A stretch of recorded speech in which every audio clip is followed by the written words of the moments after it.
Welcome back to That Dad Guy. It's December 31st, 2022, the last day of December. So last day of December, last day of 2022. So happy New Year. Hope you guys are going to enjoy something fun, whether it's something low key with the people you love, or whether it's a party and festivities that you're going to remain safe at. Whatever you have on the agenda for tonight, enjoy yourselves, be safe. And let's ring in 2023 and start on a good foot. That's what my hope is.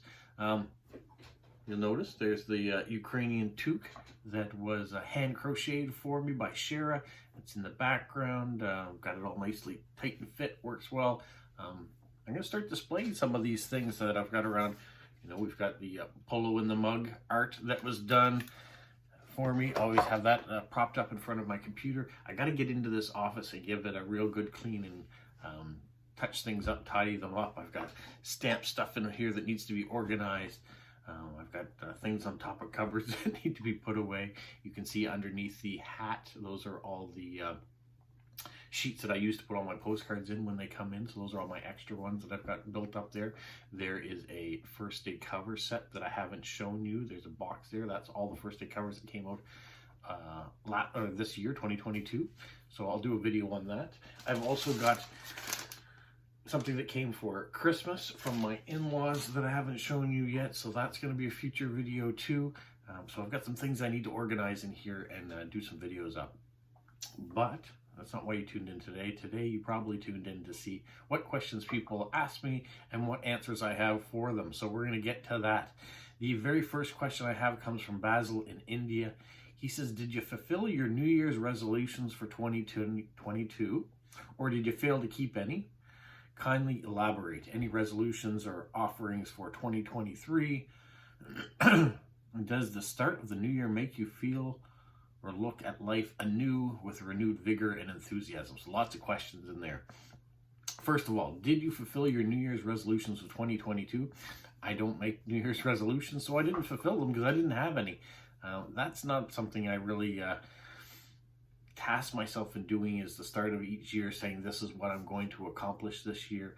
And if I don't do it, I'm going to feel bad that I didn't do it, or that I have to make them public, so I'm making others responsible for keeping me accountable for it.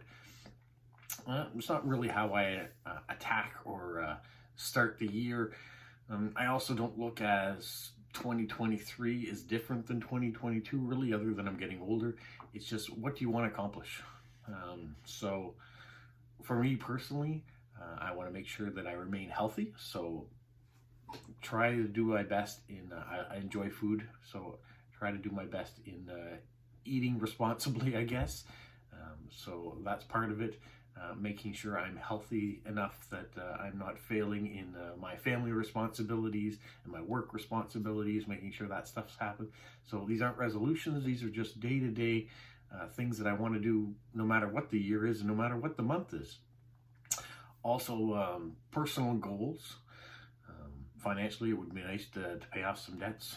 Always looking every year, I'm saying that, doing the same thing. So yeah, I want to continue doing that, but there always have life's challenges, whether you're going to need a new set of tires or brakes on your vehicle, paying for university for a child, paying for sporting events and hotels for travel. All those things come into play every year. So we just do the best we can as parents, and hopefully there's a little money left over to do some of the fun things like post-crossing, buying stamps and postcards and the odd Lego set here and there.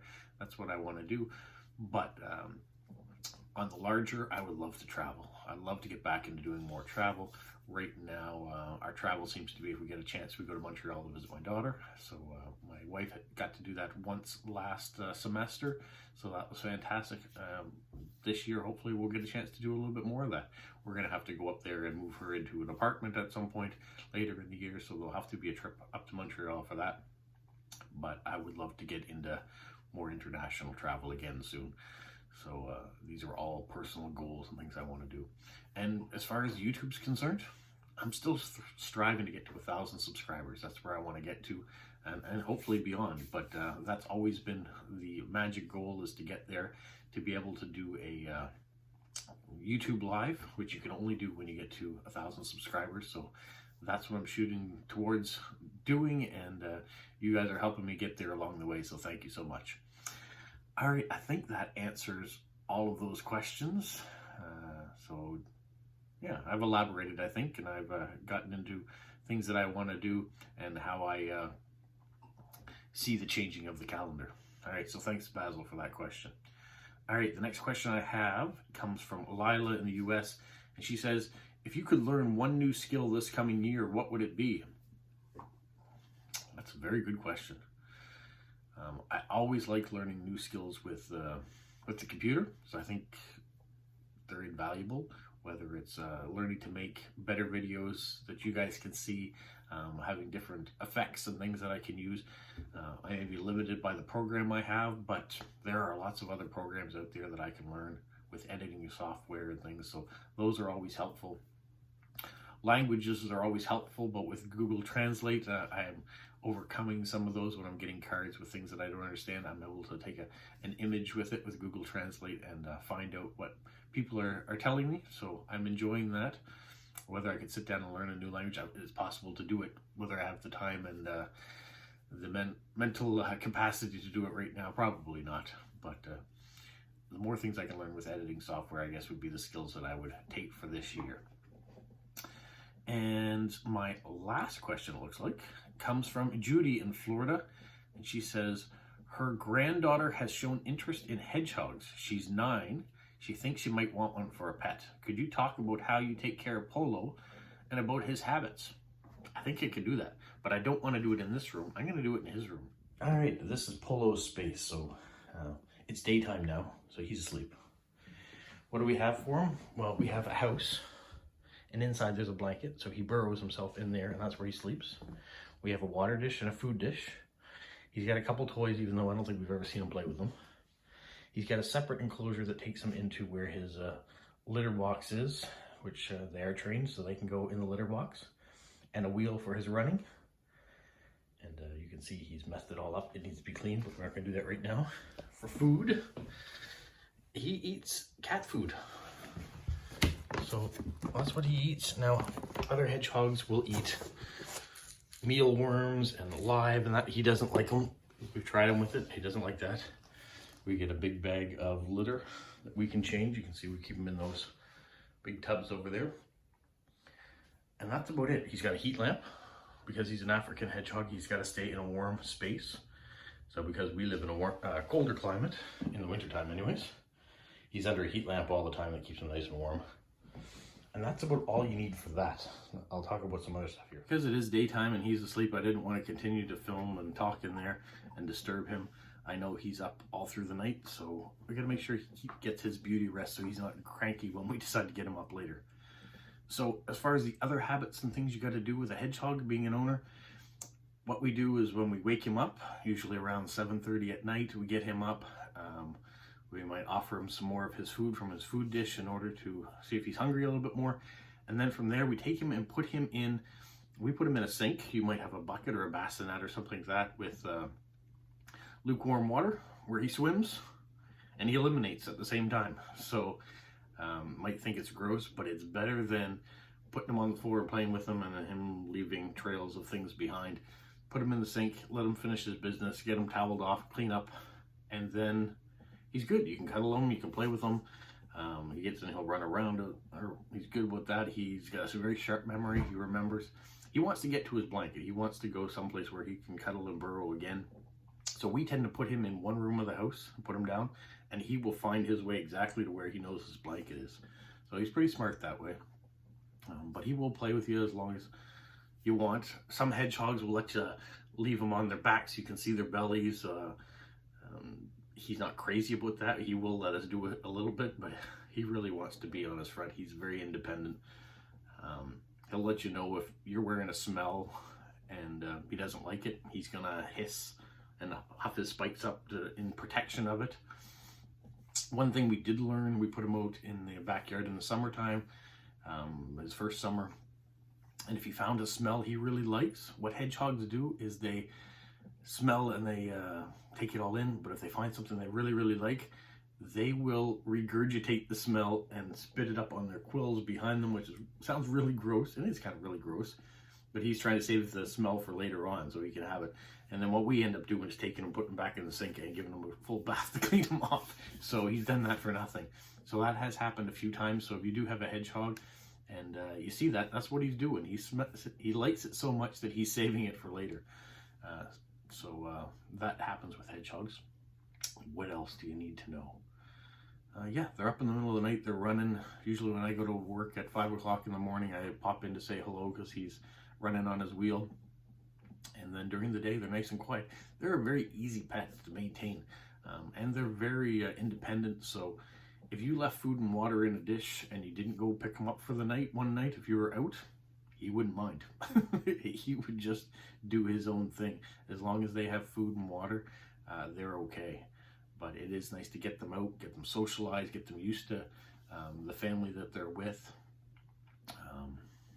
You just have to know hedgehogs are sensitive to smells.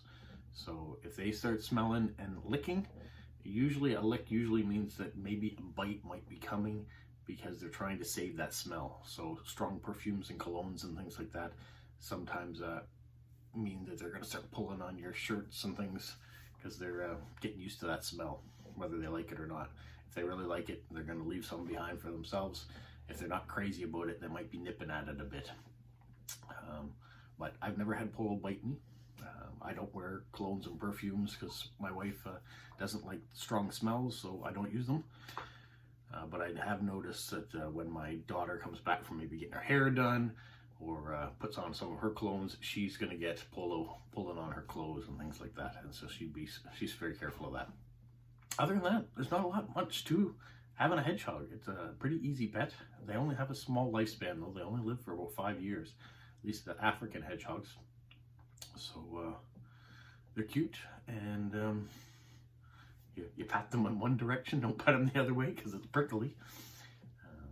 The quills don't come out, like they don't fly out at you or anything like that. There's none of those. Sometimes little ones will fall off a shed like any other animal does. But that's about it. You bath him about once a month unless he gets into some mess. But if you keep his area clean and stuff, they remain pretty clean animals. And if they're going in water every night in order to eliminate, then you're cleaning them off from that. So yeah, they remain a pretty clean and easy pet. So if you're thinking about getting one for your granddaughter, they're pretty easy. And you can see the little setup that he has, that he lives in, and the amount of food.